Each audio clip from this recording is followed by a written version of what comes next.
ថ្ងៃនេះថ្ងៃទី1 ខែ 6 ខែមិថុនាឆ្នាំ 2026 ស្រូវគម្រប់20 ថ្ងៃនេះមកមើលស្រូវពង្រោះបានបណ្ណាហើយអូនេះដល់ស្រែលំហើយបងប្អូនអើយអូឃើញខៀវដែរហ្នឹង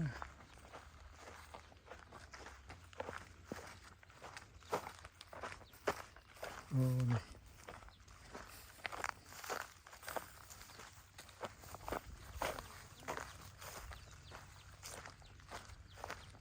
អូស្រូវនេ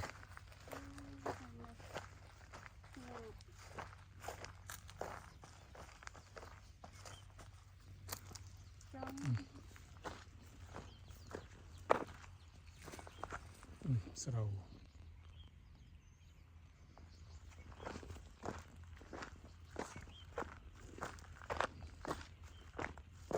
អូភ្លៀងត្រូវថ្ងៃនេះប្រហែលថ្ងៃមុនឥឡូវប្រេះដីតែនេះអូក្អូបដល់ស្រូវនេះវាឈ្ងុយដើម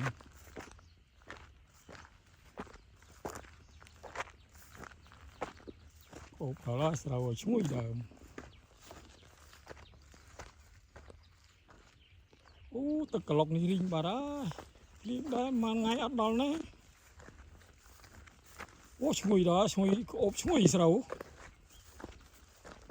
អូក្លុកនេះខាស់ទឹកអស់បាត់ដល់ព្រោង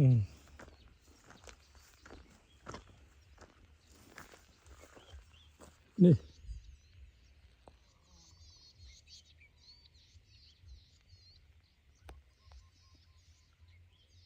ះទឹកខាស់ហើយក្លុកនេះ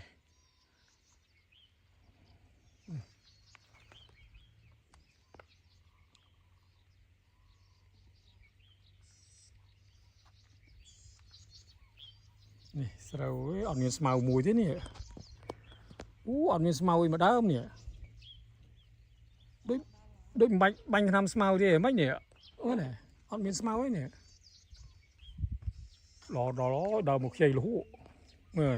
ជួបពីជើងchứហើយដូចអត់មានស្មៅទេដូចមិនចាំបាច់បាញ់ថ្នាំស្មៅទេវាក្តៅហើយទៅនោះមើលនោះស្លឹកចង់ឆេះប៉ុន្តែវាអត់អីគេអត់មានទឹកទេគេបាច់ជាក្រាញ់បាត់នេះបាច់គុំល្អណាស់មើលអាកន្លែងក្លុកមើលក្លុកទៅពេញដីហ្នឹងហើយខាស់ទឹកអស់ហើយក្លុកនោះមួយលិចនោះ